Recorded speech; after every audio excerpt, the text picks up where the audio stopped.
제국의 멸망, 나폴레옹 그리고 통조림도 막지 못한 추위. 세계를 정복하려던 한 남자의 꿈이 얼어붙은 순간 역사는 새로운 방향으로 흘렀습니다. 본편 들어가기 전에 통조림의 기원에 대해서 알아보겠습니다. 통조림의 시작은 전쟁터에서 태어난 생존의 지혜였습니다.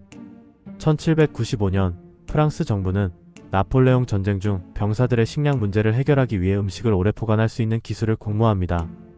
여기에 응한 프랑스의 요리사 니콜라 아페르는 1809년 음식을 유리병에 넣고 끓여서 밀봉하는 방식을 개발해 최초의 통조림을 발명하게 됩니다.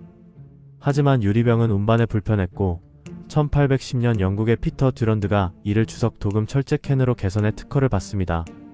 이후 1813년 영국 기업이 이를 기반으로 군용 식량 대량 생산을 시작하며 통조림은 전쟁 물자에서 산업 제품으로 확장되죠. 재미있는 건 캔 오프너는 통조림 발명 후 약 40년이 지나서야 등장했다는 사실입니다. 초창기엔 망치나 칼로 땄다고 하니 먹기보다 열기가 더 힘들었던 셈이죠. 결국 통조림은 프랑스의 아이디어 영국의 기술력이 만나 세상에 등장한 전쟁이 낳은 놀라운 발명품이었습니다.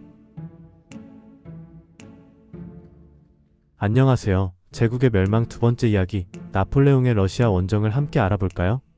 나폴레옹은 유럽의 절반을 정복했지만 그의 야망은 거기서 멈추지 않았습니다. 하지만 그가 예상하지 못한 적이 있었으니 바로 러시아의 끝없는 추위였죠. 원정의 시작. 1812년 6월 나폴레옹은 역사상 가장 큰 군대를 이끌고 러시아로 진격했어요. 무려 60만 명. 여러분의 학교 100개를 모아놓은 것보다 더 많은 사람들이죠.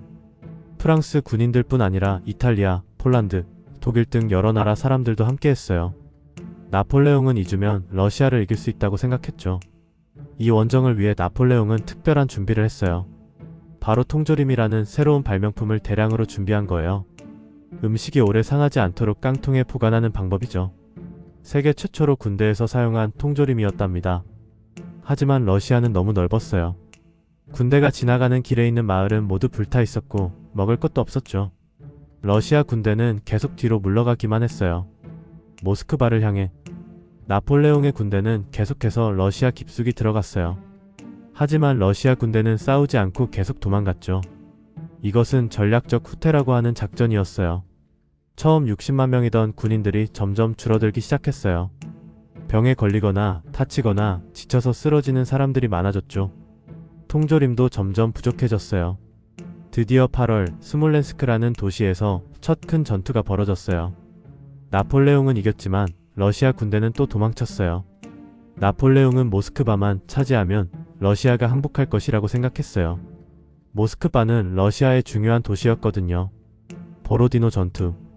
9월 7일 모스크바 근처 보로디노라는 마을에서 엄청난 전투가 벌어졌어요. 프랑스군 13만 명, 러시아군 12만 명이 싸웠죠. 아침부터 저녁까지 하루 종일 싸웠어요. 태포소리, 말, 울음소리, 군인들의 외침으로 땅이 흔들릴 정도였죠. 하루가 끝났을 때 양쪽에서 7만 명이 넘는 사람들이 다치거나 죽었어요. 역사상 가장 무서운 전투 중 하나였죠. 나폴레옹은 전투에서 이겼지만 러시아 군대는 완전히 무너지지 않았어요. 그들은 또 뒤로 물러났죠. 불타는 모스크바. 9월 14일 드디어 나폴레옹은 모스크바에 도착했어요. 하지만 이상한 점을 발견했죠. 도시가 텅 비어 있었어요. 그날 밤 모스크바 곳곳에서 불이 났어요. 러시아 사람들이 자기 도시에 직접 불을 지른 거예요. 나폴레옹에게 아무것도 남기지 않으려고요. 모스크바의 4분의 3이 불에 타버렸어요. 나폴레옹은 러시아 황제가 항복하기를 기다렸지만 답장은 오지 않았어요. 나폴레옹은 러시아에서 겨울을 지낼 계획이 없었어요. 하지만 이제 결정을 내려야 했죠. 남을 것인가, 돌아갈 것인가? 끔찍한 겨울 후퇴. 10월 19일 나폴레옹은 결국 후퇴를 결정했어요. 하지만 때는 이미 늦었죠. 첫눈이 내리기 시작했으니까요. 그때부터 진짜 악몽이 시작됐어요. 러시아의 겨울은 상상할 수 없을 만큼 추웠어요. 온도계가 영하 30도까지 내려갔죠. 여러분의 냉장고보다 더 추운 날씨였어요. 통조림이 있어도 소용없었어요. 모든 것이 얼어버렸거든요. 식량은 먹을 수 없게 되었고 추위에 손가락과 발가락이 얼어붙기 시작했어요. 거기다 러시아 군인들과 농민들이 작은 그룹으로 나폴레옹의 군대를 계속 공격했어요. 지치고 배고픈 프랑스 군인들은 점점 더 많이 쓰러졌죠. 베레지나 강퇴 참사. 11월 말 남은 군인들은 베레지나라는 강에 도착했어요. 다리가 파괴되어 있었죠. 급하게 새 다리를 만들었지만 너무 약했어요.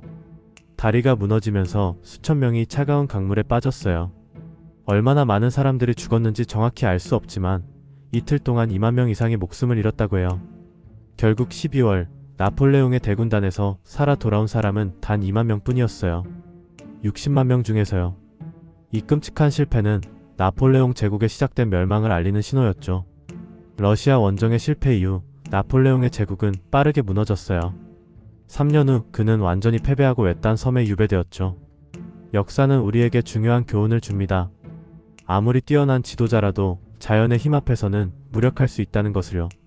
그리고 통조림만으로는 러시아의 겨울을 이길 수 없다는 사실도요.